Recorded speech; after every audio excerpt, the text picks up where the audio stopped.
Hello, everyone. Today is February 22nd, 2022, and thank you all for joining the Extended Day Ahead Market Working Group 3 Greenhouse Gas Accounting and Cost meeting. My name is Brenda Corona, and here we are with the Stakeholder Affairs Group at the California ISO. We will be posting the slides shortly, and there they are. Today I will be helping facilitate today's meeting through the chat and other ways of communication. I'm also here joined by Kevin Head and Brian Jacobson from the ISO. We do have a few meeting reminders to share with you prior to starting this meeting. This presentation and all related materials can be found on the Stakeholder Initiative page under the Extended Day Ahead Market Gas and Accounting Cost Working Group 3.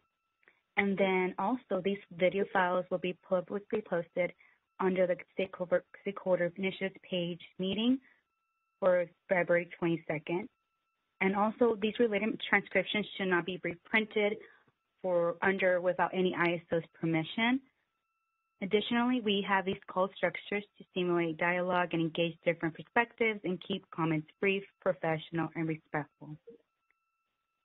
We will be able to pause after each agenda item, but also feel free to use the virtual raised hand icon above the chat window in order to be joined via video or audio for the #2 on your device. Please put your hand down after your question has been answered, and if you do have any technical assistance during the meeting, please use the chat so we can go ahead and help you with those questions. As a last reminder, please state your name, affiliation first before making your comment, and we will be able to see your comments and address them. And as for today's agenda, we will go ahead and kick it off with 2 topics with Kevin Head, our lead on this, and then we will have Abhishek present on greenhouse accounting within the CAISO market. And lastly, a recap with Brian Jacobson, and we'll go ahead and review upcoming topics for this upcoming Thursday meeting that we are doing as well. And then I'll go ahead and pass it to Kevin to lead on to our first agenda item. Kevin? Thank you, Brenda, and welcome everybody to the working group number 3 for the Extended Day Ahead Market, where we talk about greenhouse gas accounting and costs. Excited to be here on Tuesday, 2/22/22. So today we won't be covering too much new material. Instead, we'll be revisiting how the EIM works today to provide sort of a solid foundation against which or on which we can build the remaining meeting discussions. We heard some feedback in the last call that we had that we could do a little bit more knowledge basing, and so that's what we're hoping to do today. As Brenda said, we'll have basically 3 parts to today's meeting. First, I want to close out some of the foundational questions that we included that were submitted as part of the homework assignment. So we'll go through those. Next, my colleague Abhishek Hundawali will discuss how greenhouse gas accounting works in the Western Energy Imbalance Market today. That's sort of, similar to a presentation that was given at the Regional Issues Forum last month. So you might have heard some of this material already, but this forum hopefully will provide a little bit more of an opportunity for Q&A afterwards.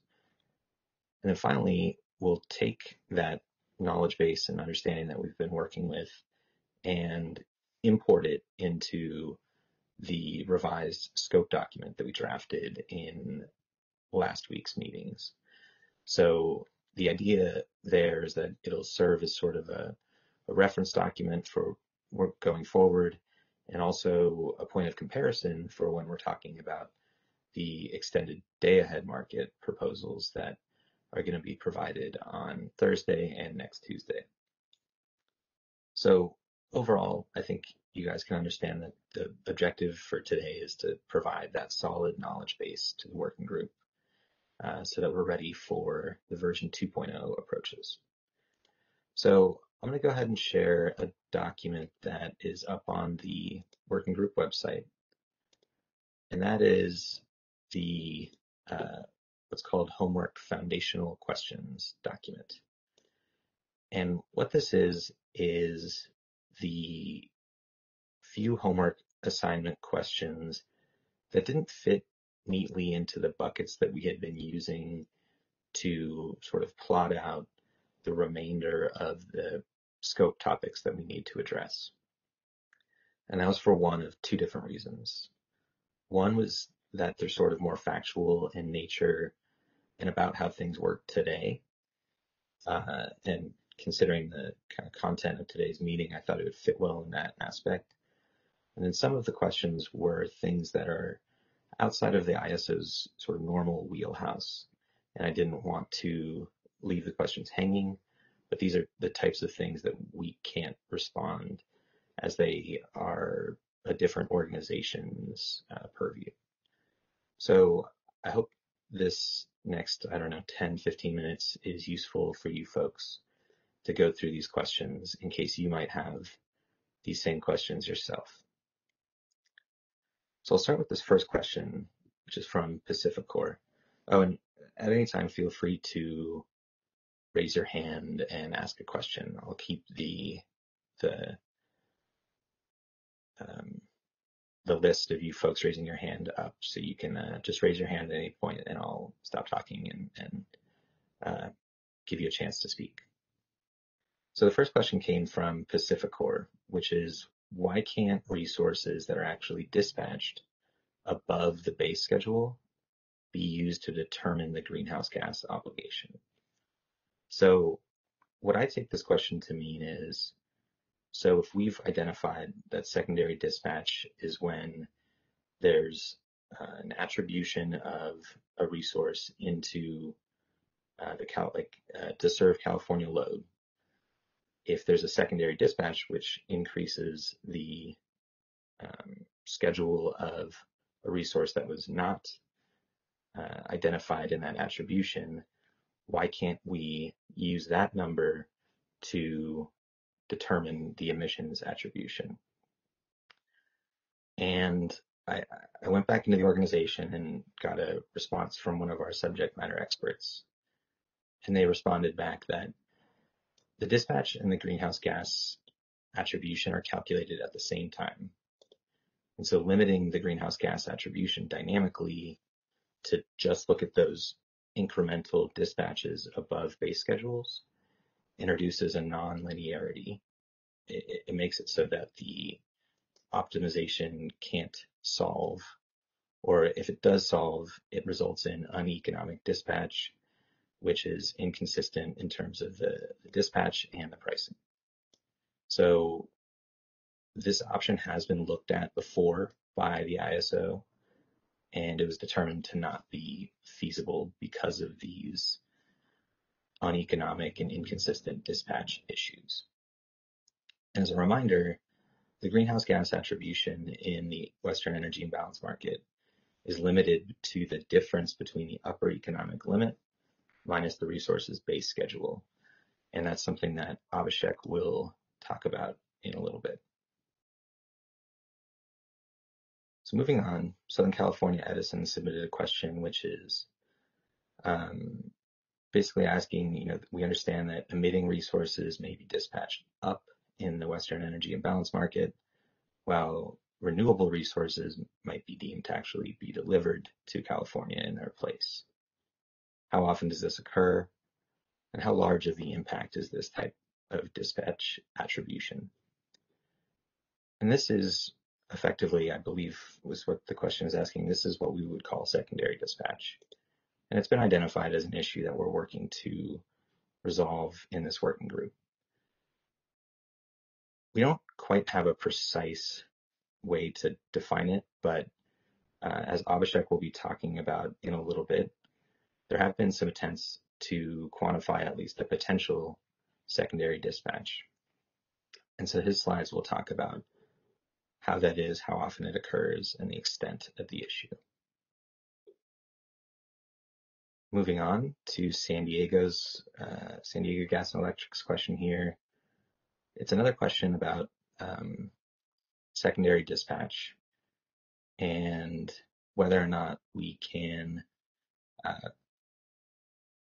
if the resource is 100% base scheduled to not deliver to California. So its base schedule shows 100% delivery outside of California. Why would the EIM algorithm deem it to be delivered to California? Well, in this case, the greenhouse gas attribution is limited to the upper economic limit minus the base schedule. So if the upper economic limit equals the base schedule, then none of those megawatts will be deemed to be delivered to California because there's no headroom into which the attribution can chew into.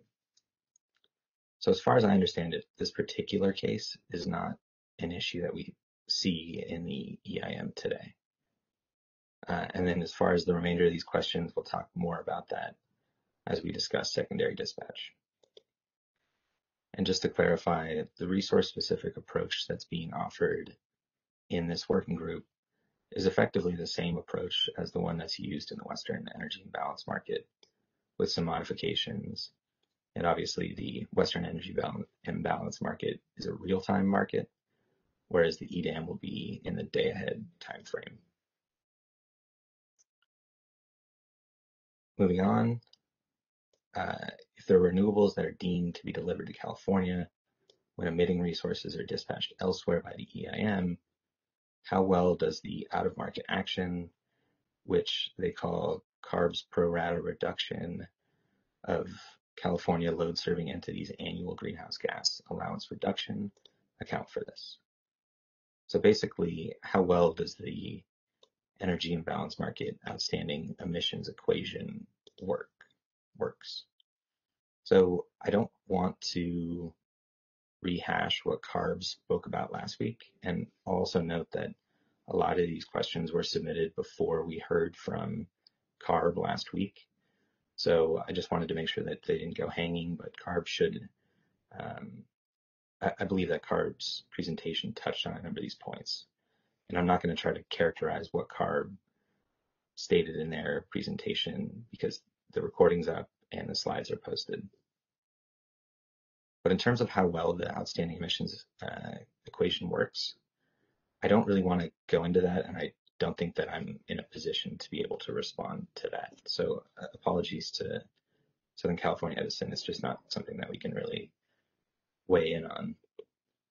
And similarly, BPA asked, what are the thresholds for the state regulators to accept secondary dispatch such that they wouldn't have to apply that outstanding emissions calculation to sort of make up for the inaccuracy not captured by the Western Energy Imbalance Market or the EDAM's attribution methodology?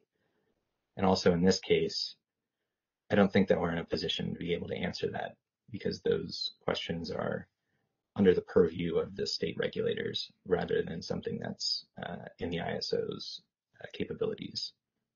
But I do encourage you to reach out to those folks if you have any questions about their programs. Similarly, PacificCore asked, if CARB and the Department of Ecology look at the attribution enhancement and don't feel that it minimizes leakage enough, will they still apply an outstanding emissions calculation? And if so, what benefit remains to this enhancement? So again, this isn't something that I want to weigh in on in terms of, the interaction between the two organizations, or the three organizations rather.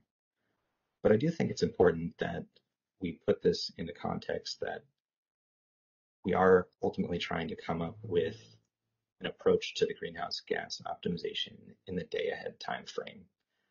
So it's important to have the conversation about which approach we should take, the resource specific approach or the unspecified approach.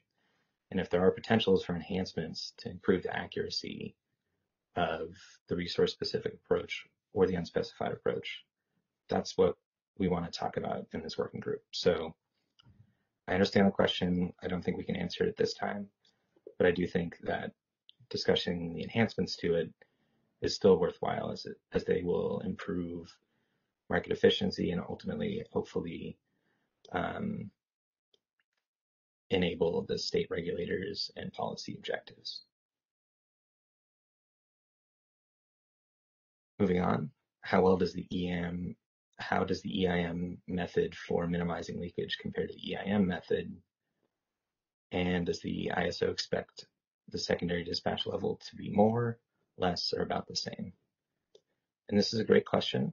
I don't think that we have enough information at this point to determine it. And that's for two reasons. One, I think the extent to which leakage is minimized might depend on which approach we take. And as we'll hear, sorry, folks. So as we proceed into the next two meetings, we will hear from the folks who are, offering these two approaches. And so we should hear more about how each approach specifically minimizes leakage. I do want to raise 1 point, or 2 points rather. So leakage in the day-ahead time frame versus the Western Energy Imbalance Market's real-time horizon. I think there are two things to be cognizant of. First, the volume of the transactions in the day-ahead time frame is likely to be greater than in the real-time market. And that's because the real-time market is just addressing these imbalances between balancing areas, whereas the day-ahead market covers a lot more of the transactions of energy through the organized wholesale market. However, under the current framework, deemed delivered EIM emissions are based on RTD results. And that's, the 5-minute market in the real-time market in the Western Energy Imbalance Market. So that is not in the day-ahead time frame. So it's not really clear to me whether there will be a change in the RTD dispatches because of the day-ahead time frame and the attributions that arise from that. I just don't know how that will work. So hopefully we'll hear more about that as we progress through this process. Then finally, San Diego had asked a question about basically, will Carbs sign off on changes to the current framework? And again, I hope it was clear from Carbs' presentation their stance on this. I don't think that the ISO can weigh in on this because it's sort of in the purview of Carb and the other state regulators. So sorry that I can't answer all these questions as they're sort of out of the scope of what we can do within this working group. But I hope that this exercise was good in tying up some of the loose ends that were raised during the homework assignment thinking through process. So I'd like to give folks a chance to hop in and weigh in on any of those responses. And if not, I will give Abhishek the floor. But I am seeing that Stuart Kelly has his hand raised. Stuart, do you want to go ahead and respond?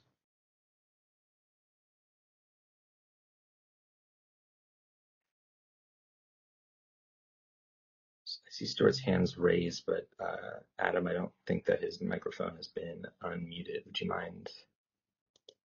There we go. Thanks, Kevin. Just picking up on a comment I thought I heard you make. Mm-hmm. So for resource specific and the zonal approach 2.0 in both instances, can we expect that each of the elements as it pertains to leakage, secondary dispatch, double counting, and in many respects optimization from an environmentally responsible aspect are going to be addressed in 2.0 or anything that I've missed? Because I think that would be extremely helpful as we look to compare and contrast the two approaches, how each approach specifically addresses these issues, and maybe there's some prioritization in terms of which ones are more important at some point, because I can't help thinking, and I've said this before, that there's maybe an incremental step to some improvement, but unless there's a fundamental paradigm shift in terms of how we look at GHG, and particularly when it comes to optimization, I think there's going to need to be some linkage between attributing emissions and maybe CCA adders in that optimization itself. Unless that's embraced by all parties, it's going to be very difficult to move forward with any fix to some of the issues that we have. So it would be good to be able to at least see which option addresses most of the issues we face right now, as we look to see what's the best approach and perhaps a step forward. So just if you could confirm that, that would be helpful. Yeah. So so when we put together the scoping document last week, we had 5 sort of major categories, 4 of which were sort of logistic and descriptive in nature, and then 1 was sort of a standalone topic of what the approach does to minimize leakage and secondary dispatch. So I'm hoping that both the proponents or the folks who are presenting the different approaches will weigh in on specifically what their methodology does to attempt to isolate and minimize those impacts. In terms of double counting, I don't know whether they will address that. It's not something that we had included in the scope document explicitly, but I do think that it falls into the topic of reporting. So to the extent that they'll talk about what information could come out of their market designs, that's when that conversation I expect can occur. So on that one, I would encourage you to raise it on Thursday and Tuesday of next week. Okay, that's helpful, Kevin. And then, you know, as I think about optimization from a GHG standpoint, and I look at cap and trade, cap and invest, and the other states and their carbon goals, I can't help but think, you know, after we sort of move through this transition phase of trying to be carbon free, unless you build into the optimization some goal to have an environmentally responsible dispatch that ultimately doesn't necessarily lead to you know, additional costs in states that don't have a carbon invest and carbon trade. Unless you have some way of factoring in, you know, emissions and potentially the cost of emissions, some proxy for that to get that environmentally responsible dispatch, it's going to be very difficult to, you know, ultimately achieve everyone's goals. That's why I kind of reflect back and think there needs to be a paradigm shift here and some way of, you know, aligning with, you know, the principles we have with the base schedules you described earlier, where load is responsible. And I don't know amongst the stakeholders if there is that appetite to build that into the optimization or not. And it would effectively look like some kind of carbon adder for optimization purposes, but not necessarily make its way through the settlements for states that only have CES goals. So I don't know if there's an appetite to even consider that as we reflect on these approaches. It may need a different option here, that maybe some kind of hybrid or whatever, but I'd be interested in thoughts, or is that just a step too far right now? Yeah, it's an interesting idea. I think just looking at the remaining weeks that we have, they're going to be pretty full just trying to get through the current scope that we have. But I don't want to say no at this point. If anyone supports pursuing that idea, feel free to raise your hand and we can we can talk more about it maybe towards the end of this meeting, just so we can keep on schedule. But thanks for sharing those thoughts, Stuart. And if we don't include it in this, it can, this isn't the end all be all of this topic. So yeah, thank you.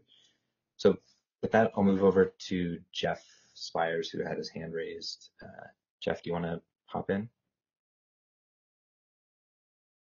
Hi, good afternoon, Kevin. Jeff Spires with PowerX. I just had some feedback on two of the responses that you gave. Mm-hmm. Do you mind scrolling back up to, I believe it was question number 3.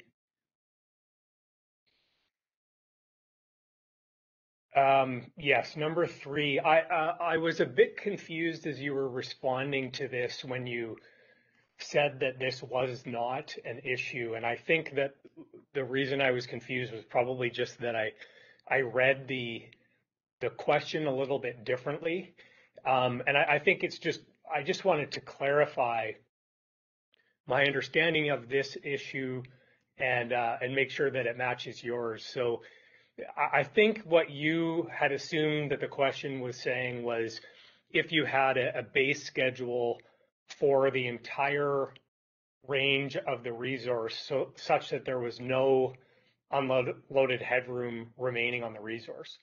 Mm-hmm. And in that case, I agree with you that the limitation on the attribution would mean that there is no deeming under that situation.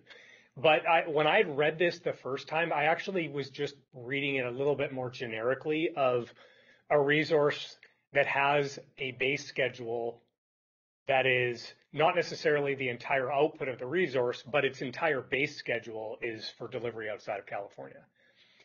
And in that case, there still could be this issue occurring in which you have a base schedule that's going to a load outside of California. There's no incremental dispatch above that level, so the resource is just operating to that base schedule, but some part of that ends up getting deemed as delivered to California. So I just wanted to give that feedback because I do think that depending on how you interpret this, there could be situations in which the question would be applicable. Yeah. Okay. Yeah, I see that interpretation of the question, and I think Abhishek, when he's talking through some examples around the secondary dispatch, it'll make the examples will make it a little clearer. So let's have that conversation in 10, 15 minutes in Abhishek's slides, if that's okay. Sure, that sounds great. And then the other quick one was number 7. Mm-hmm. You were referring to the size of the market in the day-ahead time frame, and I didn't fully understand what you were getting at with respect to the real-time dispatch, and maybe I'll just say it like this, which is right now the deemed delivery is only applicable for incremental EIM imports that are occurring on a short-term basis. So after the day-ahead market, of course, after the HASP, any additional EIM imports into California require some quantity of deemed deliveries associated with that. So as an example, you might have 1,000 megawatts of EIM imports that need to be deemed. So I think that it's pretty clear to me in my mind that if you shift back to the day-ahead time frame, and let's say you've got 7,000 or 8,000 megawatts going into California in the day-ahead time frame, that if you are now having to deem resources for that quantity of day-ahead market activity, the scope of the algorithm is applicable to a much larger quantity. So I guess I was just confused by the second part of your response, because I think just by the nature of going to a larger market with a greater volume of transfers, the likely outcome is that there would be more activity in which this deeming would apply. So maybe I just misunderstood what you were getting at, or if you don't mind elaborating, that would be helpful. No, I think you explained it pretty well. I don't, I guess what I was trying to say is I don't know, it's unclear to me, maybe I should have said, how the day ahead market results will, or if they will, result in deemed delivered emission, or deemed delivered electricity in the energy imbalance market. I just don't understand how that might work. So maybe as we get more of the ISO subject matter expertise in the room, and maybe even on Thursday when we're hearing from the ISO, they can touch on how this point might work. But it was unclear to me how that might work. I think you explained a very plausible scenario as to how it would work, but I personally am not an expert in this, so sorry, folks. There's people yelling out my window. All right, but duly noted, and we will see if we can answer that question as we progress. So thanks, Jeff.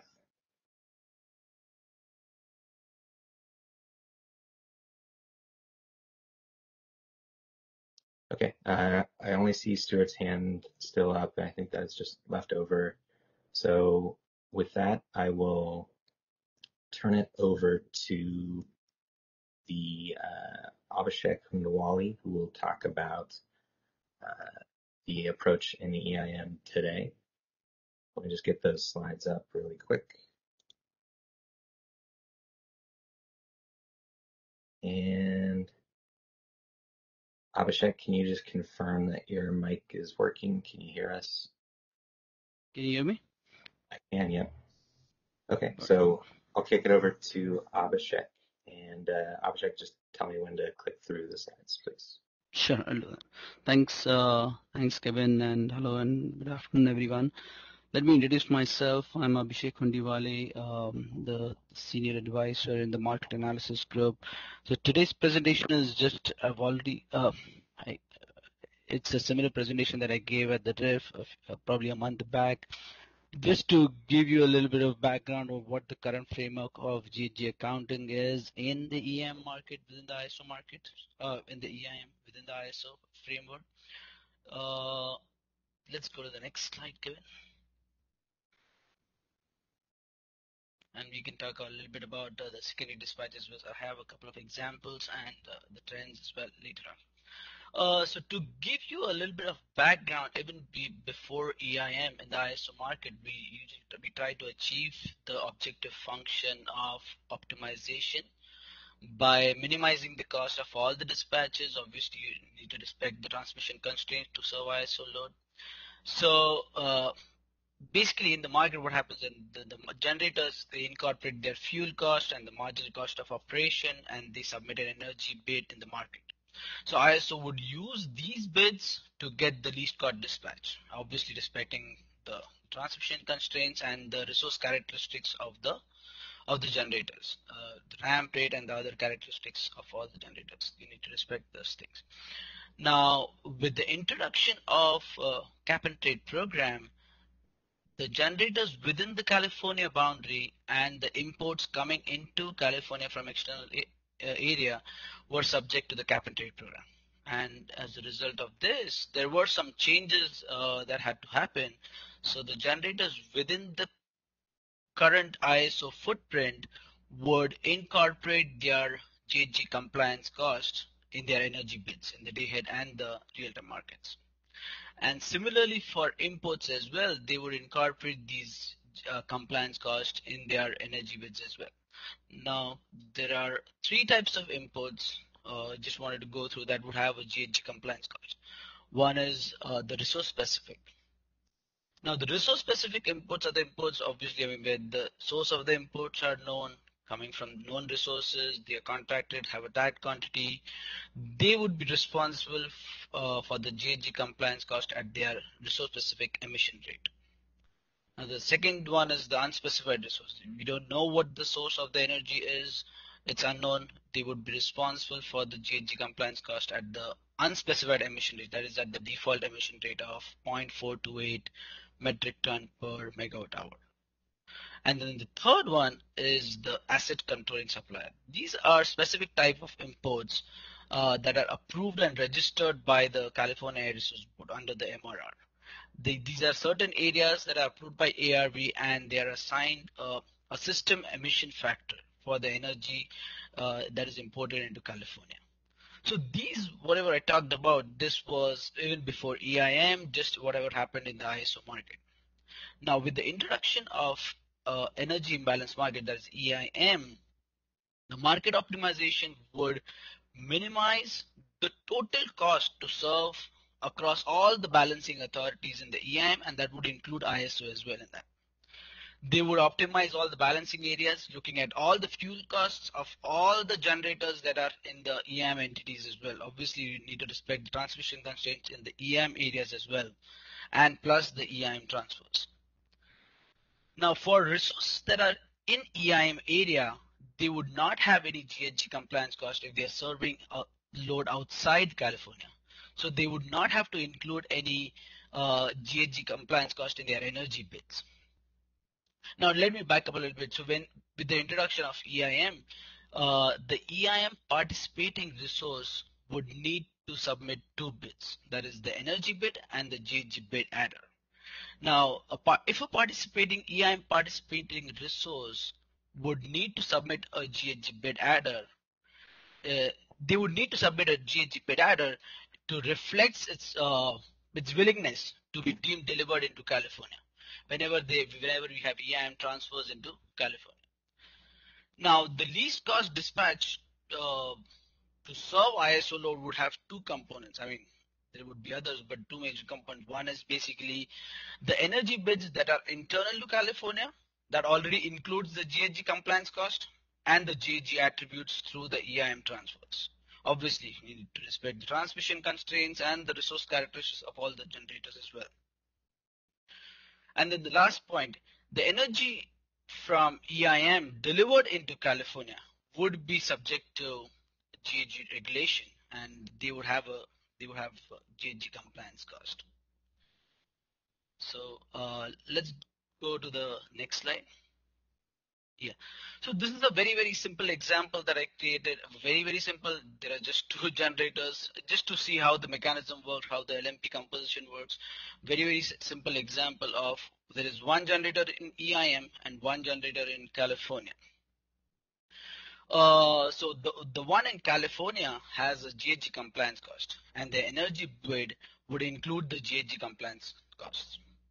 So the $25 energy bid in California includes the GHG cost. However, the participating resource in EIM would not have a GHG compliance obligation if it is serving load outside California. So the energy bid would not have the GHG compliance cost. So along with the energy bid, they would need to include a GHG bid as well. And along with the energy bid, they would need to include a GHG bid if the resource is willing to be deemed delivered into California. Now in this case, it has a GHG bid of $5 per megawatt hour. I mean, this is just one resource, that's why I've kept it very, very simple. If this resource is attributed and is marginal, they would be deemed delivered to California, then the marginal price of GHG for that interval, obviously for this interval, would be $5 from this particular resource that I've selected over here. Since the marginal price is $5 from the GHG from this particular resource, the LMP composition in the EIM area would be the energy bid minus the GHG marginal price. I mean, in this case, it would be 25 minus 5, that would be $20 per megawatt hours. You need to reduce the energy, you need to reduce the GHG marginal price from the energy LMP because the ISO would need to cover the GHG compliance cost if that resource is attributed or deemed delivered into California. However, for the LMP that is internal to California would still remain $25 because the energy bid already covers the GHG compliance cost. So it would still remain at $25 per megawatt hour. This is a very, very simplistic approach, very simple approach that I wanted to see how the LMP composition works in this case. Now, the ISO, what would they do is they would collect this $5 per megawatt hours from the ISO load. for the amount of transfers into California. And then the EAM entity would collect these $5 per megawatt hours and convert them into compliance instruments and then turn them into California Air Resource Board. One more thing as well I wanted to point out is that the EAM entity can definitely opt out from the GHG attribution. That is, if they are not willing to be deemed delivered to California, in that case, then either they can put it 0 megawatt or no bid for the GHG bid adder. So then the optimization would not assign any GHG attribution for that particular resource. So this was just a very, very simplistic approach of how the transactions occur, what is the LMP composition that includes the GHG bid adder as well. Obviously, I have not included any congestion in this case. It was just a very, very simple example that I created. Let's go to the next slide. So since we went live with EIM, since we went live back in 2014, I mean, there have been several changes that we made on the GHG accounting side as well. Initially, when we went live, the GHG bid quantity was maxed out at the Pmax of the participating resource. However, after several changes that we made, there was some discussion of secondary dispatch that had started. So that was back in 2018, we had an update. I think it was November of 2018, we had an update where we limited the GHG bid quantity to the difference between upper economic limit and the base schedule. Now, by limiting the upper economic limit by limiting it to the difference between upper economic limit and the base schedule, it potentially reduces the secondary dispatches, and that's what we can go a little bit into detail later on, but that is what the idea was, it that if you limit the GHG bid quantity, that has a potential effect on it as well. Can we go to the next one? So let's discuss what exactly a secondary dispatch is. So when we call secondary dispatch, actually the primary dispatch is the base schedule. The primary dispatch for us is the base schedule that is serving load outside of California for their own EM entity. And when we call secondary dispatch, the secondary dispatch is basically the portion of EIM dispatch that backfills these GHG attribution that are associated to the base schedules, that digs into the base schedules and is dispatched up to make sure that they are backfilled for the GHG attribution. Whenever there is an incremental dispatch above the base schedule, those portions would not be, those would not be considered as secondary dispatch because they are being dispatched up above the base schedules. Now, since we've made that change back in 2018, we see an effect of reducing the potential secondary dispatches because of this update that we did of limiting the bid quantity to the difference between the upper economic limit and the base schedule. Now, since the secondary dispatch is not totally eliminated, it does reduce it, but it's not totally eliminated. And Carb, I think, in the last presentation, they did mention something about the outstanding emission intensity and how it is calculated. It is basically the difference between the unspecified source emission rate and the resource-specific emission rate that is being deemed delivered into California. You take the difference between the two, and that is how they calculate the outstanding emission, EIM outstanding emissions. What ARP assigns these EIM outstanding emissions basically to the UDCs, that is prorated to retail load, by reducing their freely allocated allowances. They get these allocated allowances, and that those allowances are reduced based on the pro rata share of how much the outstanding EIM emissions are. Can we go to the next slide? So this is a very, very this is a very, very simple example that I created to show what is the effect of, for different generators, what is the effect of secondary dispatch and how we can see what the effect of the base schedule is. So in this case, I've looked at 3 generators, the Gen 1, Gen 2, and Gen 3. Those are the hydro and the gas, just an example, where the base schedule of these resources is 200 megawatts. all of them, just an example, right? And the upper economic limit for all these generators, I've assumed that it has 300 megawatts. When you look at the first generator, that's a hydro resource, the RTD dispatch of that particular resource is 300 megawatts, and the GHG attribution for that resource that was being delivered. So now let me take a step back. Now when I assume that the upper economic limit is 300 megawatts, now the headroom for GHG bit quantity is 100 megawatts for all the three generators. So that the headroom for all these generators, they have this headroom of 100 megawatts. Now, within that, the GHG attribution for Gen 1 hydro resource is 50 megawatts. They were attributed for 50 megawatts out of that. That means all of their GHG attribution that went up, it was an incremental dispatch above the base schedules of that 50 megawatts. So they don't contribute to any of the potential secondary dispatch. However, in the second one, when we look at the gas resource, the base schedule is 200 megawatts in this case, and the RTD dispatch is at 250 megawatts in this case. It's not 300, it's 250 megawatts. However, the GHG attribution in this case was 80 megawatts. So when we see, you can see that the black, even in the graph, the black graph, the black colored that is being delivered, that is below the base schedule as well. That is below the red line in the second generator. So that portion of amount of energy that is below the red line is this potential secondary dispatch, and that is equal to 30 megawatts in this case. Similarly, in the third generator, right? I mean, now you have a deck down. It could be various reasons that it has been decked down to 180 megawatts in the RTD, and still you get a GHG attribution of 50 megawatts.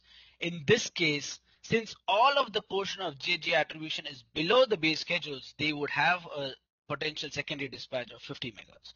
So this is just a very simplistic approach. I just wanted to see how the potential secondary dispatches can be calculated and how different generators would have. Some of them, if they have an incremental dispatch, they might not have if it's just an incremental dispatch, they might not have secondary dispatches, but if it digs a little bit into their base schedules, there might be a potential secondary dispatch as we look at it. Can we go to the next slide? Yeah, so this is how we calculated this. The previous example I had described of how we calculated the potential secondary dispatches for the generators. So this was just to show a trend of how the percentage of transfers that were potential secondary dispatch has changed before the update and after the update. So before we did an update in November 2018, before the potential secondary dispatches were around 80 to 90% at that point, and now when we go down, it is more of a seasonal pattern that you see. There are some months where the potential secondary dispatches can go down as to 25 to 30% as well, and but it usually it hovers around 40 to 50%, 40 to 45% I see, but there are seasonal patterns to it. So I just wanted to put this out and explain that there has been a change that has happened in the potential secondary dispatches, and we see that there is some kind of a pattern, seasonal pattern, that could be associated to it as well. Can we go to the next slide? Now on the last one, sorry.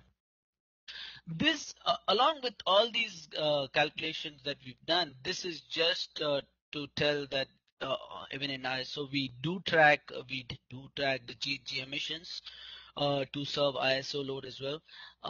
We have been tracking this for about 2 to 3 years, I think more than that, and we have a pattern of that. You can see very well that there is a reduction in the GHG emissions to serve ISO demand over the period of years. I mean, since 2014, it has reduced to about 22-23% since 2014.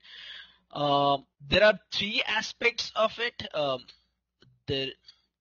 Of these calculation of this GHG tracking. One is you track the GHG emissions from internal resources. You track the GHG emissions from the imports that are coming in, and the third one is the GHG emissions through the EIM transfers. I wouldn't call it the major reduction. Obviously, is the the renewable penetration that has happened over the years through RPS. That is one of the major significant that has caused these emissions to decrease.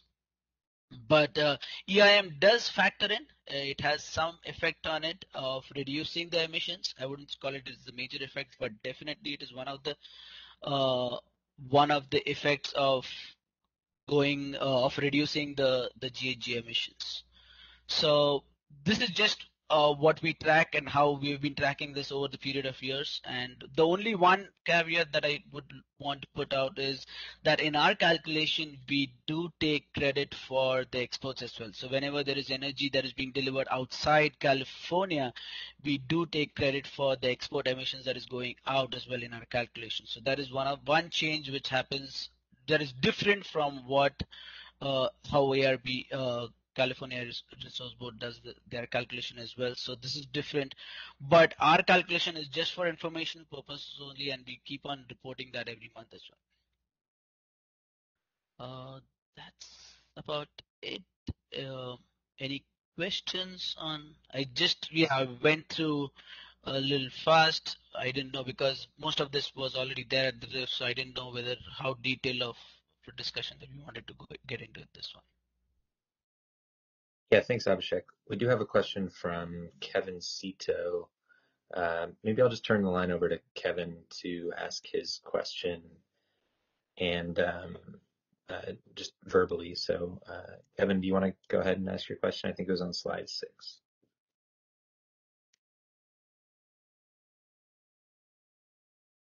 Kevin, I think you're unmuted, but you might need to unmute your phone on your side.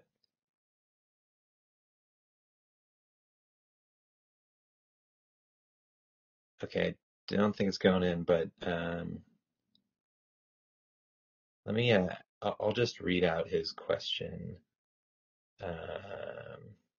which was, Kevin, are you muted on your phone perhaps, or? It says I'm unmuted. Could you guys hear me? I can hear you now, yes. Yeah. All right, I don't know what happened. Thanks for providing this example. Yeah. Maybe I'm the only one not following. Sorry, Kevin. Oh, this is Kevin Cito with Southern California Edison. Maybe I'm just the lagging in my understanding here, but on this chart, can you explain again how we? So I understand the columns. So maybe could you go over again how the dotted lines worked again in the generator 1, 2, and 3 example? I was having trouble following how you jumped from one to the other. Yeah, sure. No problem. So let's look at the first generator, that is generator 1, right? In the first generator, it doesn't matter what the type in this case. Let's look at the base schedule for that is shown in the orange bar. The orange bar shows that the base schedule is at 200 megawatts. That is shown with the red dotted line as well. Now, when we look at the RTD, dispatch of that particular resource is 300 megawatts. That is at the yellow bar that shows that it was an incremental dispatch above the base schedule. Now, whenever there was an GHG attribution above the base schedule, now you need to look at it that way as well. Now we have a GHG attribution that was deemed delivered was 50 megawatts. Now that 50 megawatts, if you look at above the base schedule, it was an incremental dispatch above the base schedule. Because the RTD dispatch is 300, it's at 300. So now you have 50 megawatts of that incremental dispatch that happened above the base schedule, so you would not have any contribution to secondary dispatch in the generator 1 case. However, in the second one, when you look at it, the RTD dispatch that is shown in the yellow bar in the second generator was at 250 itself. That was just at 250. However, when you look at the red dotted line in the second generator, it was still at 200 megawatts. That is the base schedule that was submitted. But the GHG attribution went and digged into the base schedule as well, because at the blue section, the blue bar that shows that had to fall into the base schedule portion. And the portion of blue between the black dotted line and the red dotted line is the potential secondary dispatch, because that is the amount that digged into the base schedule. Because the 200 megawatts was the base schedule. Now it had, since the RTD dispatch was at 250, it had to it had to dig deep into the base schedule of 30 megahertz, because 250 minus 80 would be 170, and 170, the 200 base schedule minus 170 is the potential secondary dispatch that happens, because the 30 megawatt is going into the base schedule. Did you get that? Or and for the similarly third one, for the third resource, since it's a decked resource, I mean, this was that went down from 200 to 180 megawatts. All of the GG attribution that was delivered to California would be a potential secondary dispatch, because everything that the blue bar shows is below the red line. So any amount that is below the red dotted line would be the potential secondary dispatch in this case. Is that clear a little bit, or? Thanks. And then the GHG attribution, like deemed delivered to California, that's a function of the algorithm itself. Yes. Yes. Yes. Okay. That would be a part of the optimization that comes out. The only thing that is important is how much, whenever we made that change, is what is the max bit quantity that can be submitted, right? So that would be decided by the upper economic limit and the base schedule. The difference between the upper economic limit and the base schedule. That is, in this case, I've assumed it at 100 megahertz, because 300 minus the base schedule of 200 would be at 100. So all of them has a headroom of 100 megahertz in this case.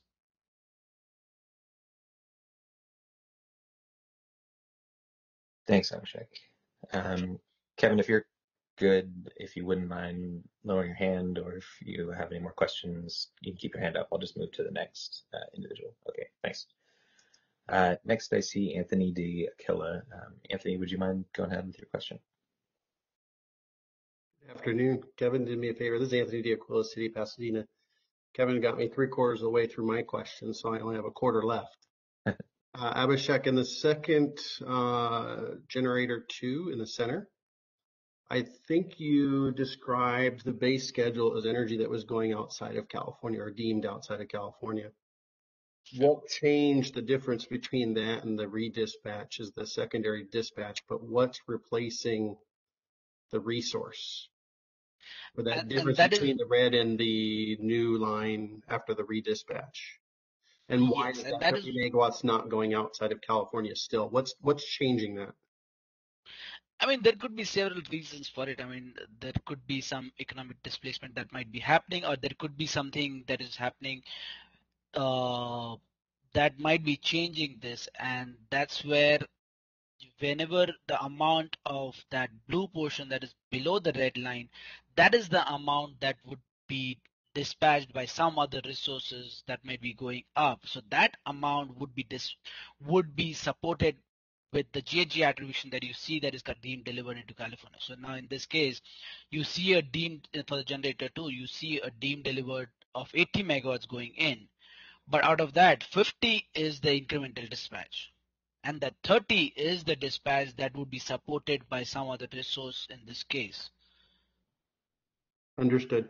Maybe you can redefine base schedule and how the base schedule is set. I thought it was the entity outside of California picking their output. No, but base schedule is the, sorry, go ahead.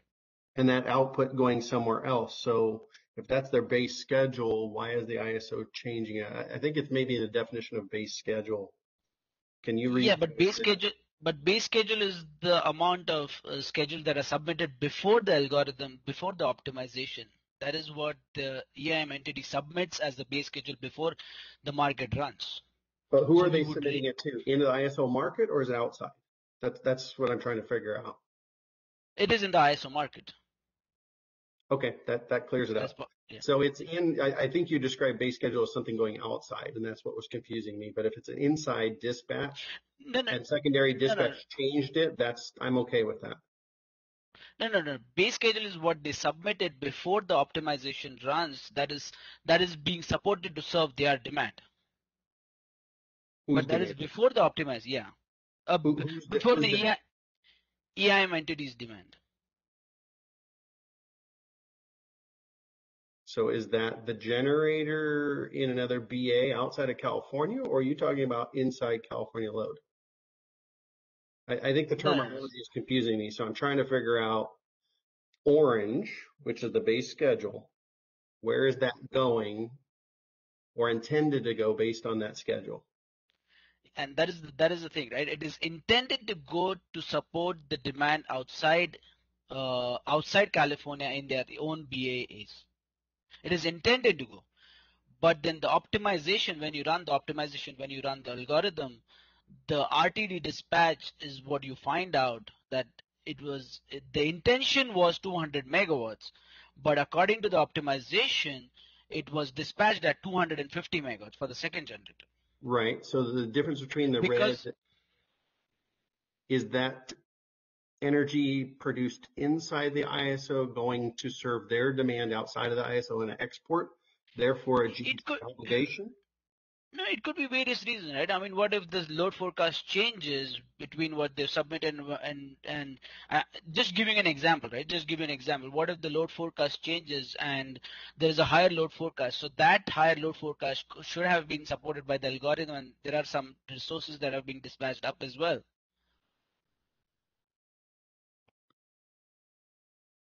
So that incremental dispatch could be supporting the higher load forecast in their own BAAs, in the EIM entities BAAs as well. So there could be different reasons why there is there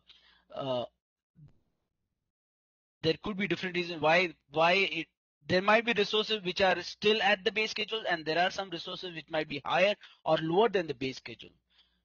That is what the optimization depends on what the economics of the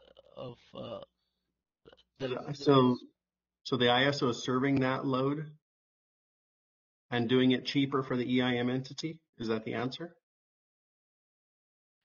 What do you mean by ISO is serving their load?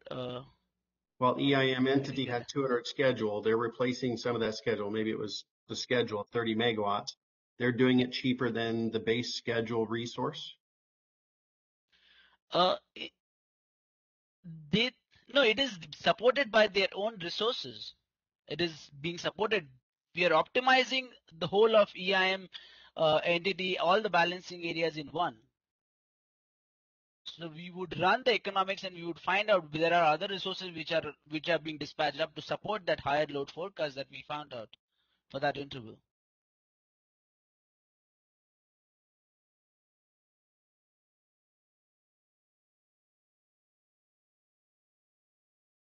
Tony, was that helpful? Yeah, I'm still trying to think. I think I have it, but I'm not sure I'm getting clarification to confirm. But the ISO is serving the same or more load, but they're doing it with a cheaper resource for the difference between the 200 and 170 for generator 2.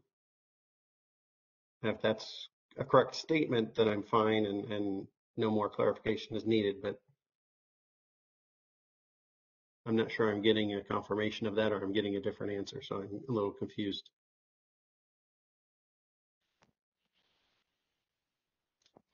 Okay. Yeah. I'm not sure if I can help, but maybe we stew on it a little bit more. We'll ask a question from somebody else, and then if we still have questions, we can. Okay. Thank you. Let's see. I got a question from. Hang on. I had a question from Kyle Frankowicz from Tacoma, but it went to. I can't find it in my chat. Kevin, would you mind, Kyle, would you mind sharing that with all panelists so I can ask it to the group here? Sorry, I just lost it in my notes here. All right, let's see. Okay. Okay. Thanks, Kyle. So I'll go ahead and read Kyle's question here, which is, hello, Kyle with Tacoma Power.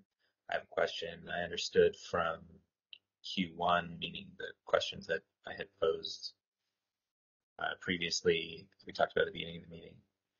I had understood that the EIM dispatch instructions optimize based on price.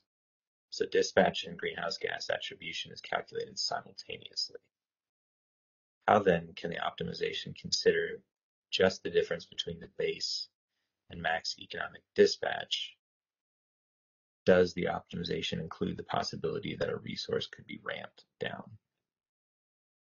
Abhishek, did you get that question? No, in this case, I think you're limiting just the bit quantity. You're not limiting what the actual output of that resource is. You're just limiting the bit quantity of how much they can, how much of a headroom that particular resource has. But when you're saying that we would be calculating simultaneously and we cannot limit the dispatch or the GHG attribution one way or the other, because now you're limiting the resource in one way, because you're putting a constraint in that, and that is not consistent with how, because it provides an uneconomical solution when you're limiting the output of the resource. But in the update that we did, we are just limiting the bid quantity of how much the bid quantity can they bid into the market. So that was the difference. Yeah, so I think Kevin's question or Kyle's question was, how can optimization consider just the difference between the base schedule and the max economic dispatch? It's not the max economic dispatch, it's the upper economic limit, which is really their bid. So those are kind of pre-existing things before the market.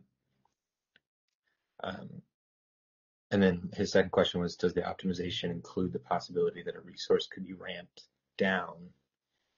And that's yes. The answer to that, I think, is in generator 3, the example up on the screen, where the resource had a base schedule of 200 and then it was decked. It was reduced down to 180 in RTD. So I think that, Kyle, if you have any more questions, or if that explanation didn't make sense, let us know. So I'll move on to Lindsay. Lindsay, would you go ahead and introduce yourself, and you can pose your question here? Can you hear me? Hi, Lindsay. Yes. Okay. Yeah. Okay. Hi, Lindsay Schleckway with NV Energy. So I was wondering, is there a way then to completely eliminate this problem by considering the dispatch of the resource to also, I guess, limit the GHG component, the deliverability component to the dispatch of the resource? So for generator 2, it would be limited to the 250 so that only 50 megawatts could be deemed delivered. And then since generator 3 is dispatched down, could it be limited to 0 basically, since it's being dispatched below its base schedule? Or does that make it too complex? It creates more issues, and that's where we'll be discussing that. Now you're limiting the GHG attribution, you're limiting the output of that resource, and that creates an uneconomical solution. It creates pricing issues with it. So that's where we've analyzed it before as well, and we didn't want to. I mean, it creates other issues. So because the update that we did was on the bit quantity that is on the input side of it. Now by limiting the output of it would have issues with it, and that's why I'm not sure whether that would be the right approach. Okay. All right. Well, thank you. Yep. Yeah. Thanks, Lindsay. All right. I see that Jeff Spires has his hand up, and for any folks who no longer have questions, if you wouldn't mind lowering your hands. But then, so, Abhishek's been pretty generous with his time here, so I don't want to take up too much more time. So I'll just go through the folks who have their hands raised now, and then end it there, if that's okay with you, Abhishek. Sure, okay. Sure. Okay, cool. So Jeff, can you go ahead? Good afternoon, Abhishek. This is Jeff Spires with PowerX. I just had a question and a comment about the following slide. Can we move forward to slide 7, please?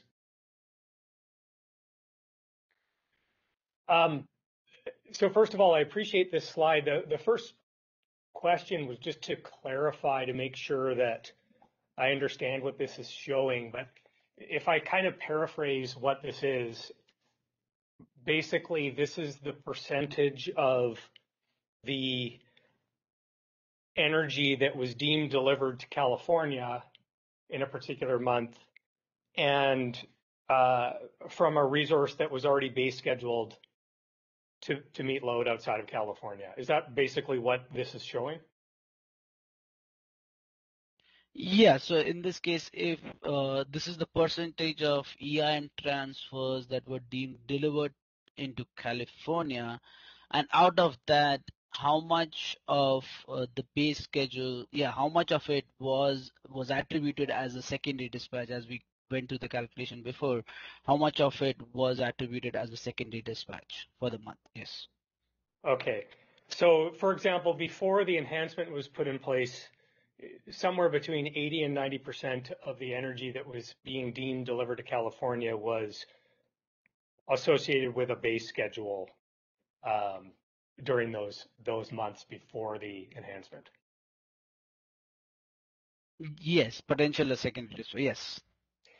So I think this is, I really appreciate this information because I think it is helpful in a couple of ways in terms of trying to quantify the issue, because we've been talking about this concern, but it's hard to visualize what it really means at times when it's all theoretical. So I appreciate the data.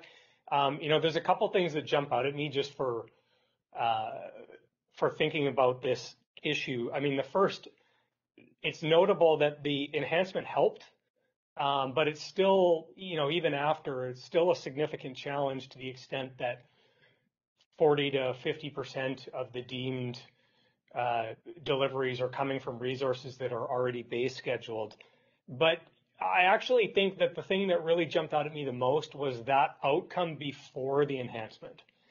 And the reason I say that is I think, I presented a couple of weeks ago about our concerns with the algorithm, and I think that this data helps to emphasize the concern, which is the algorithm itself is really, when it's left unlimited, it is trying to preferentially seek out clean resources to deem. And if you look at that information before the limitation went in place, it was doing a good job of that. I mean, 80 to 90% of the time, it was selecting resources that were already base scheduled. And so it's notable how significant the concern was before the limitation was put on it. And our concern is that that gives you an indication that the algorithm itself, absent any limit that reduces how well it works, the algorithm itself is fundamentally flawed because it is, without that limitation, producing those kinds of outcomes. And my concern is that if we expand on that and start using it in a broader marketplace with more transactions, more clean resources, more participants, and potentially more GHG jurisdictions, those kind of outcomes could resurface. So I appreciate this, but I do think that this gives you an indication that the underlying algorithm itself has some significant challenges that point towards going in another direction. So I just wanted to make that comment. Thank you. Thanks, Jeff. Yeah, it's something that we'll have to consider for both approaches, and we'll have to understand the mechanisms by which both approaches attempt to resolve this issue. So, we're not just looking at it in isolation, identifying that there's a problem, but we have to assess the relative effectiveness of each solution to address that problem. But it's a good point. I will, let's see. Next hand that was raised was, I don't know if Lindsay or Stuart still have questions. I do. Not. Sorry, Stuart, did you say something? Yeah, I still got a question. Okay, go ahead. Yep. Yeah, I just, I agree with wholeheartedly with Jeff that the current approach definitely has issues in terms of the algorithm, and needs to be looked at in some way. I guess my point would be, from an optimization perspective, and maybe just put this to Jeff Spires, from an optimization perspective, I know this is a stretch, but if every resource was subscribed EDAM, not necessarily settled, just to be clear, but if every resource was subscribed a GHG EDAM, you would get an environmentally responsible optimization that would minimize secondary dispatch. And if you added that in conjunction to enhancements to the algorithm, probably get a far superior result. I don't know what your thoughts are, Jeff. Thanks, Stuart. I think if I understand what you're suggesting under that scenario, you would dispatch the entire market footprint, including not only the GHG zone, but other areas that don't have a GHG policy, with a resource-specific GHG cost to get the dispatch, and then you would deal with the remaining issues through settlements or some other mechanism to try to address the fact that you've incorporated GHG pricing into areas that don't have that policy in place. Is that basically what you're... Basically, that's it. You would, in terms of optimization only, you would have an adder for every resource to get to an environmentally responsible optimization. You would then look at the algorithm and say, what is the best way to ascribe exports at that point, and then from a settlement perspective, make sure that those states that don't have cap and invest or cap and trade, they don't bear any settlement impact. And I think from a policy objective of, if I consider these CES goals and a cap and trade and cap and invest, what they're trying to do in Washington, I think that's what we're shooting for. I know it's subscribing it to everyone, but you're not settling, so those customers in those states don't get impacted. And you still have to look at the algorithm because it's flawed and improve that algorithm. But I think that method provides a framework to get it secondary dispatch, potentially getting it double counting, albeit your cap and invest, cap and trade may have to account for exports to non-GHG zones, but it gets you a long way towards, I think, what is required to minimize the issues that we've listed. And as I was saying before, if you don't take that leap, you're probably better going in a holding pattern until folks get there or come up with a better alternative. Just a thought. So how would we divorce the actual dispatch of the resource, which would factor in greenhouse gas costs, even if they weren't subject to a policy that requires them to be, from the ultimate settlement amount? It seems that the settlement should be responsive to what the resource actually did. Yeah, we need to work through the mechanics of that, but basically the ADA could be subscribed to the market in terms of there's a known emission factor, a known attribute for every resource in the US. There's a secondary market for the CCA that could be leveraged by CAISO, and that could get put into the market. But in terms of the actual settlement LMPs, obviously load would end up settling inclusive of the ADA if it's in a cap and invest, cap and trade, and exclusive if it's not. But just the sheer mechanics of it, we need to work through the detail, Kevin. But that's the only way I think you at least have an opportunity to potentially solve some of these issues, albeit there's still a need to probably improve the algorithm that's flawed, as Jeff says, but probably you need to assume that whatever's contributing to that export shares in the export, unless, and this is where it gets really difficult, unless they've decided not to bid into a GHG, a carbon investor carbon trade zone. Devil's in the details, but I think it may be worth considering. Yeah. Unless there's got an appetite to take on that in optimization, because if there isn't an appetite to take on an adder in optimization to get an environmental responsible dispatch, then there's no point in looking at it in any detail. Mm-hmm. Yeah, I think we do want to make sure we're being responsive to state policy objectives. I think that was either one of the principles or one of the design objectives. And in states that don't have limits on carbon intensive generation of electricity, it's hard to understand how that would align. But what states are currently participating in the EIM don't have CES targets? You got a rough idea how many there are? I think it's Idaho, Wyoming, and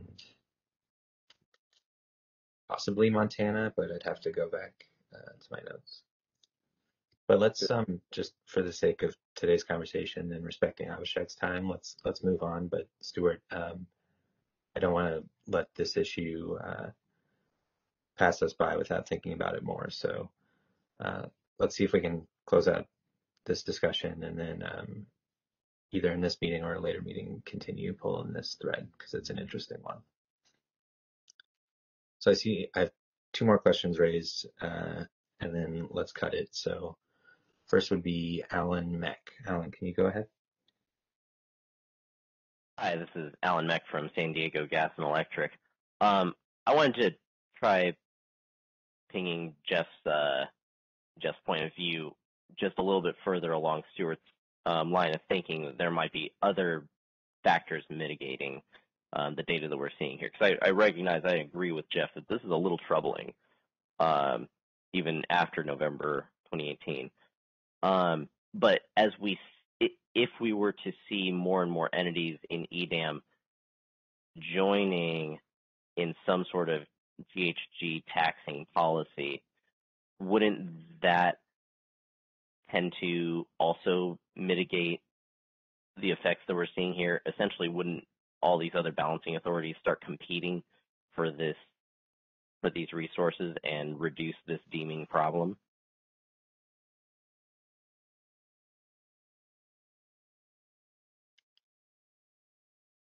Is that a question for Abhishek, or would you like me to respond to it, or just sort of an idea that you're posing?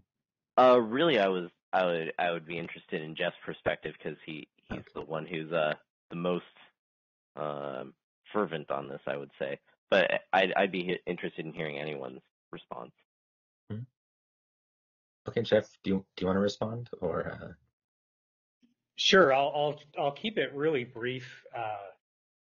But I think it's like Alan pointed out, it's somewhat related to Stuart's point too. I mean, I think a lot of these challenges are driven by the treatment of, well, I mean, not a lot. These challenges are driven by the treatment of imports from an external area into the GHG zone.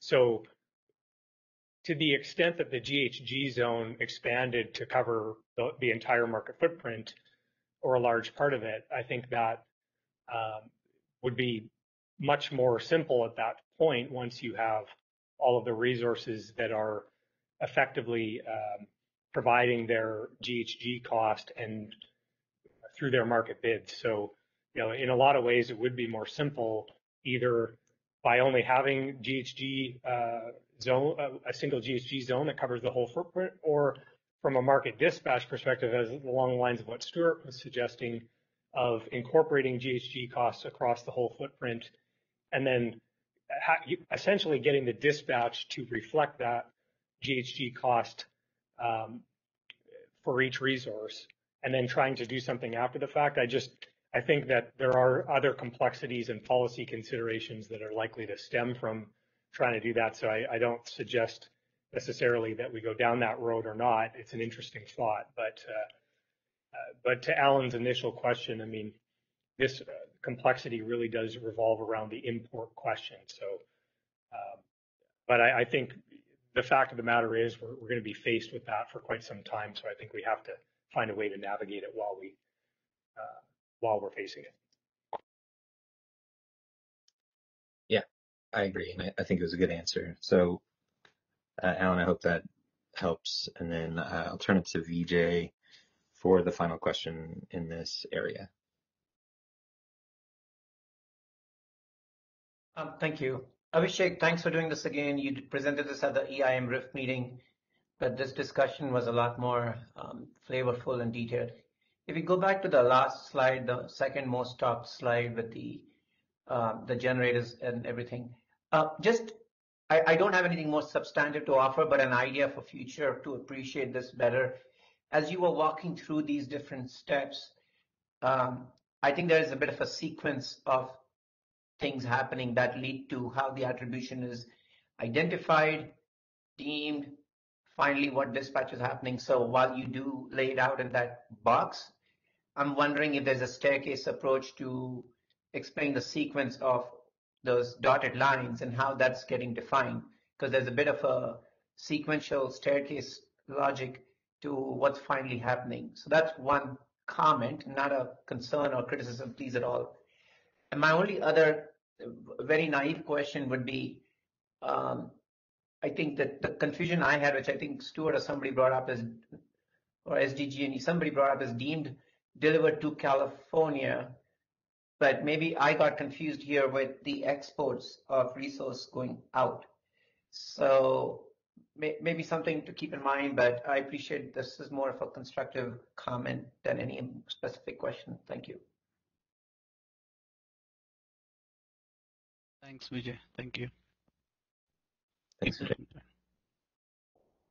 But this was very helpful. Thank you, Kevin. Yeah, absolutely. I found it helpful too, and I'd like to say thank you to Abhishek for making himself available and going through this and talking it through. It's it's complicated issues, and I think these at least are a really good baseline foundation for this discussion. So with that, I'll thanks Abhishek and move on to the last component of our discussion today. So thanks, Abhishek. All right. Sure, no problem. Okay, so the last piece of today's discussion before we turn it over for a recap and talk about the next two meetings is a document that I put together, which is effectively the revised scope document that we had drafted last week, filled out not for one of the two approaches that are being considered by this working group in the context of EDAM, but instead how the Western energy imbalance works today. So it's more of just sort of factual understanding of how things are now, but it's tied together with the scope document so that we can kind of contextualize what the scope is really talking about.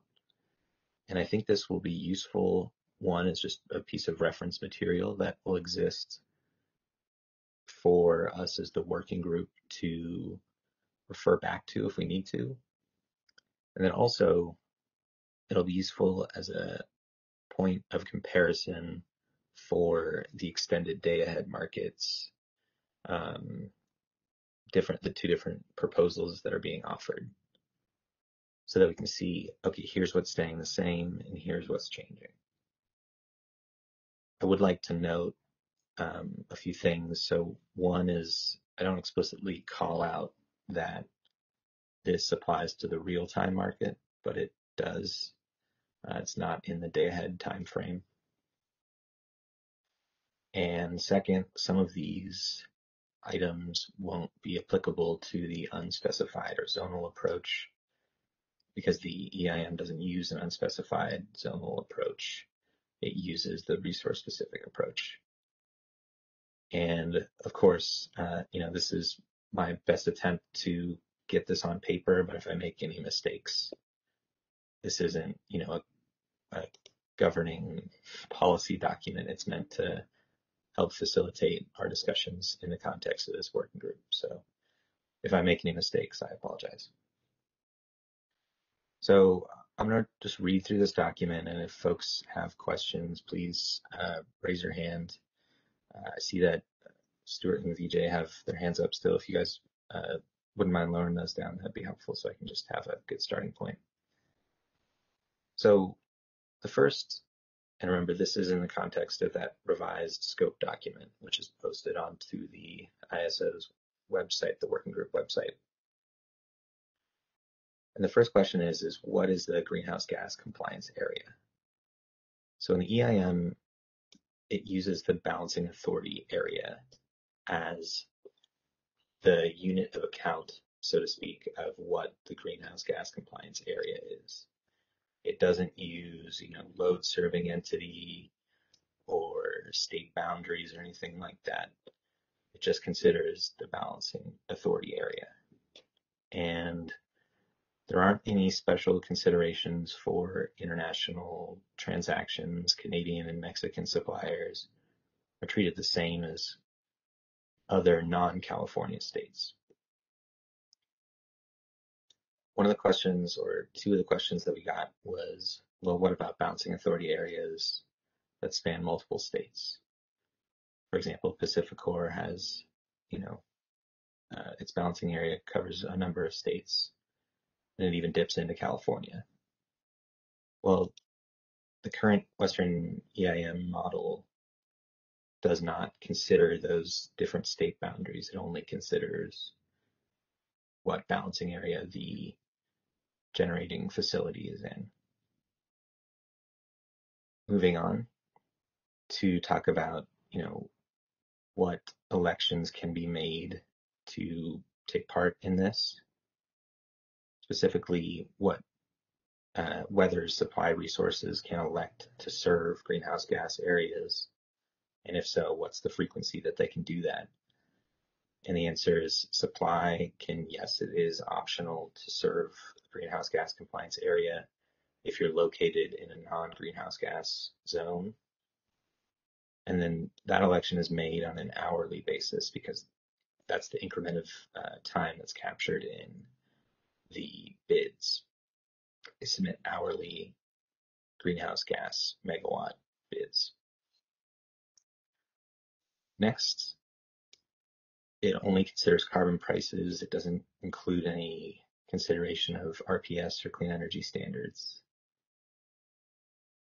Thinking about what transactions are covered, generation within the greenhouse gas zone, in other words, generators in California, because the EIM only has one greenhouse gas zone in California. The generating units, when they submit their bids, they implicitly include the greenhouse gas costs in their energy bid. It's not a separate component of the bid. And accordingly, the locational marginal price does not have a separate greenhouse gas component. A lot of what we've been discussing is about imports into the greenhouse gas zone, in this case, California, because again, Western EIM only has the one California greenhouse gas zone. Abhishek talked a bit about the different types of imports that can come in, and thinking about EIM imports, which are those that are deemed delivered by the market algorithm. These bids are submitted by the participating resources scheduling coordinator, and these bids are separate from the SC's energy bids, and they create a separate component of the LMP, which is then paid by California Load to the Western Energy Imbalance market outside of California, the generating resources there. And that's based on the just market results. Thinking about generation in a non-greenhouse gas zone, as long as it's not deemed delivered to California, there is no greenhouse gas component to their LMPs paid by the load outside of California. And then, of course, the exports into a greenhouse gas zone is basically the reciprocal of this. So, that answer holds here. Moving on, the emissions attribution methodology is a resource-specific one, not an unspecified one. There's a number of kind of unique participation options, which I thought might be worth bringing up. So imports at, let's just say, EIM boundaries here. Imports at California ISO scheduling points are delivered to California, and they internalize the greenhouse gas costs into their bid, similar to how internal California generation resources do that. And import bids at EIM interties are not allowed, and so there are no greenhouse gas bids, and thus no greenhouse gas attribution. Next, pseudo-ties. So these are resources that are physically located outside of the California ISO balancing area, but are contractually considered within the balancing area for the purposes of production, AS, operating jurisdiction, etc. And they're included in the greenhouse gas zones into which they are pseudo-tied. So if there's a resource that's outside of California, but it's pseudo-tied into California, it's considered to be included in the greenhouse gas zone. Next, wheels. These are, transactions that are both imports and then exports in the same interval. There is no special greenhouse gas consideration, and they're actually excluded from being considered for attribution. Virtual bids, there are no virtual bids in the real-time market, so nothing to consider there. Energy storage resources, there's no special consideration for them. They're just treated like normal supply resources. And there's no special consideration for JOUs, jointly owned units. And self-scheduled resources, there's no special GHG consideration, but there must be an energy bid and a greenhouse gas bid in order to be eligible for attribution via deeming through the EIM algorithm. In terms of multiple greenhouse gas zones, the EIM does not currently support multiple greenhouse gas zones. It's based on there only being one greenhouse gas zone, which is California. And the rest of these are NA because of that.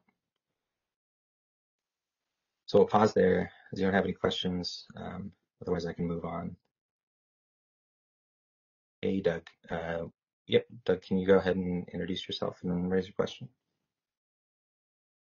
Yeah, you can hear me, Kevin? Yes. Okay, this is Doug Howe. I'm with the PUC MOU group. Kevin, I heard you say earlier that the approach that is used in the EIM and presumably in the EDAM treats a balancing area authority as a GHG zone. And a concern I would have with that in the immediate context is with Washington's Cap and Invest program. PacificCore serves Washington, and PacificCore East balancing area serves California, Oregon, and Washington. About 20% of their demand is in Washington. Avista also serves Idaho and Washington. About 65% of their load is in Washington. The rest is in Idaho. If the GHG adder mechanism would apply to the entire balancing area authority, a concern would be that would raise prices in the portions of the balancing area authorities that are not contained within the Cap and Invest states. So is there any option to consider refining a GHG zone to be something smaller than a BA? So in the EDAM proposals that are being offered, I believe both of them do propose to change the unit of account the area that's being covered from balancing authority area to one that's more aligned with whether or not the resource is subject to the greenhouse gas compliance rules. And a good way of doing that would be sort of a state boundary. So we'll hear more about those in Tuesday and Thursday and next Tuesday's conversation. In terms of what the EIM uses today, I can't speak to that right now. This is meant to just sort of be a factual explanation. So it's a good question, and I don't have an answer for that. Sorry. If I could just ask or actually make a follow-up comment.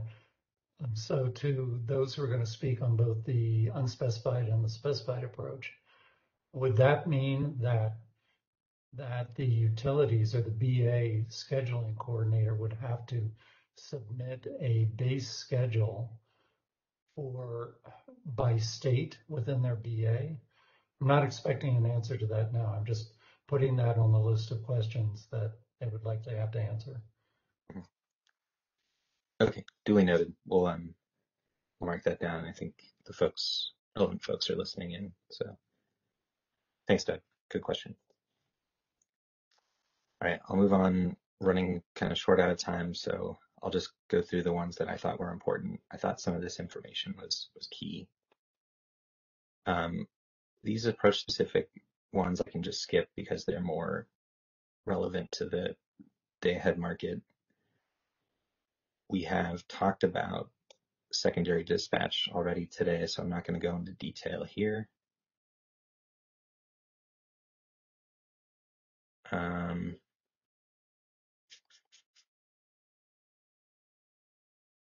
There was a question about what processes can be developed to ensure that LSEs that are subject to these types of programs will have the necessary data to satisfy their compliance obligations.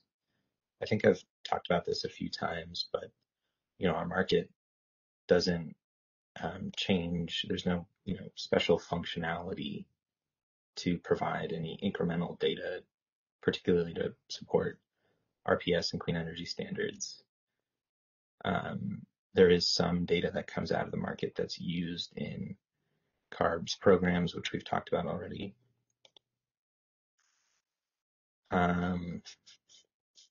Just trying to make sure I'm cognizant of the time here. So I'll talk about settlements here, and I think Abhishek's presentation did a good job of doing this with the two different bubbles. So for transactions within the California ISO, there's a mechanism by which entities have the potential to make themselves whole for purchasing allowances under the CARB cap and trade program. And that's that they can include the greenhouse gas costs implicitly in their energy bids.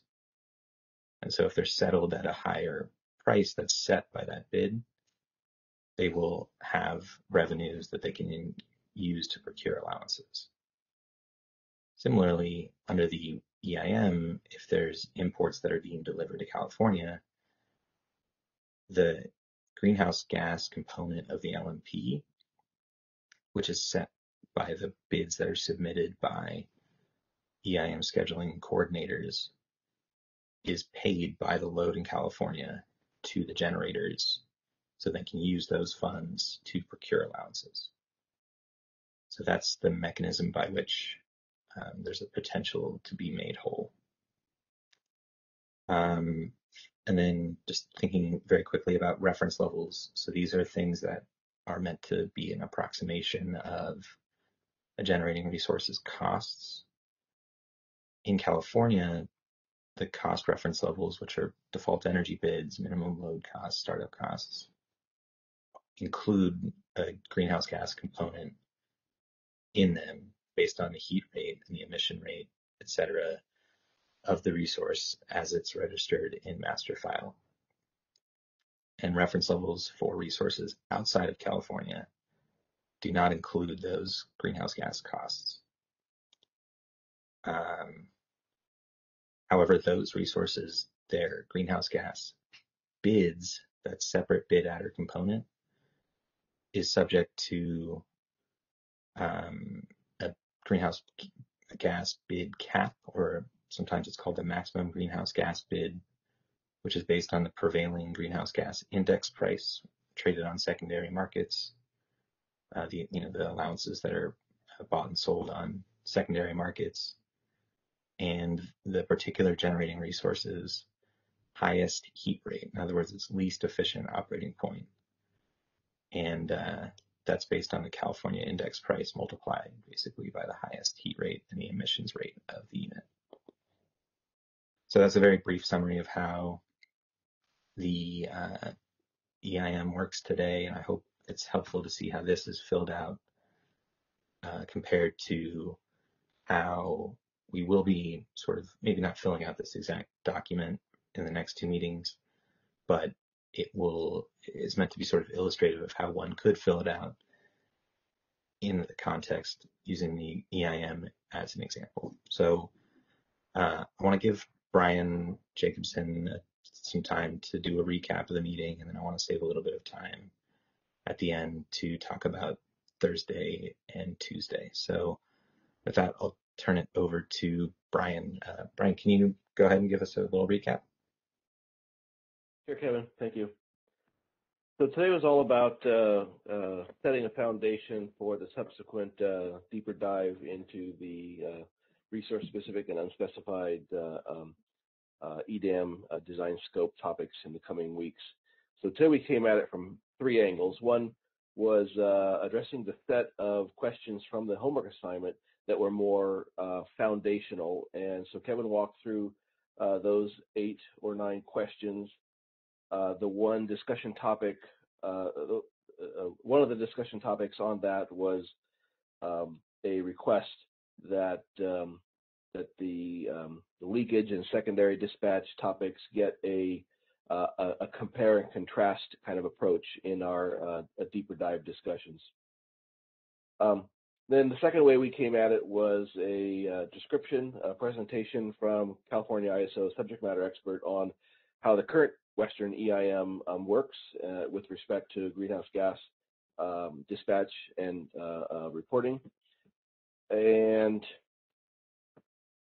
there we had some discussion, good discussion about the optimization algorithm and whether its current approach for its current potential for secondary dispatch would carry forward into an EDAM, and there was a couple of suggestions that the EDAM, with respect to all resources bidding in an adder or a greenhouse gas zone extending to the entire footprint, may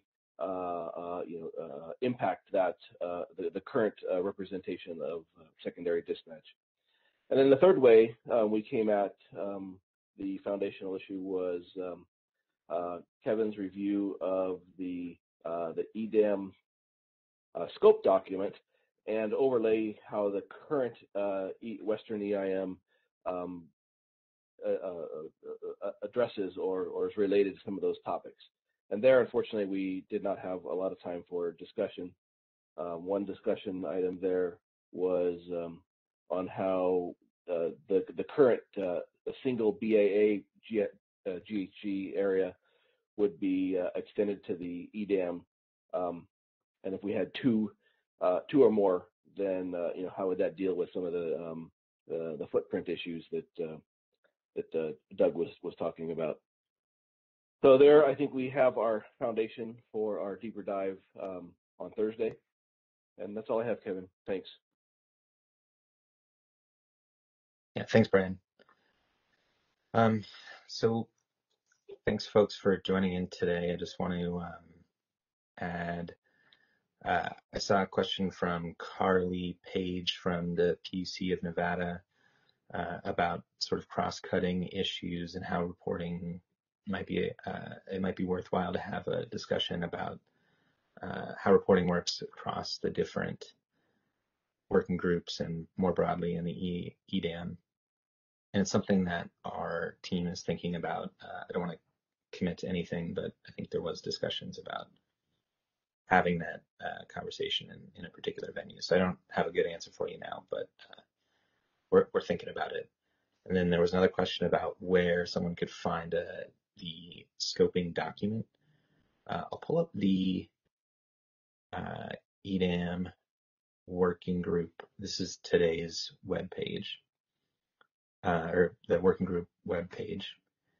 And the original scoping document, or the one that we worked on last week, is located right here.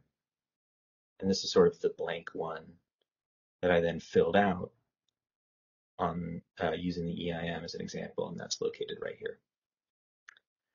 And in here, you'll also find the schedule for the remaining working groups. And I just want to go over that very briefly. As we discussed, the resource-specific approach will be presented, the version 2.0, on Thursday by the California ISO policy team. And then on March 1st, next Tuesday, we'll have a presentation on the unspecified/zonal version 2.0. And then the remaining meetings, we basically have 5 more meetings after that for us to do sort of a more comprehensive evaluation. We might be able to use some of these meetings to clean up any remaining questions that we have after hearing from the version 2.0 presentations. And then we'll have a couple meetings to clean up any loose threads that we have, as well as talk about what the final deliverable from our working group will be. So I hope this gives everybody a good perspective of where we're going. And I hope today was a useful starting point for that conversation. And I'm looking forward to, as I'm sure many of you are, digging into some more novel approaches here and hearing more details. So with that, thank you for sharing your day with us today. And I thought we had a lot of really good conversations. And thank you, Abhishek, for presenting. So thanks, everybody. Have a good day.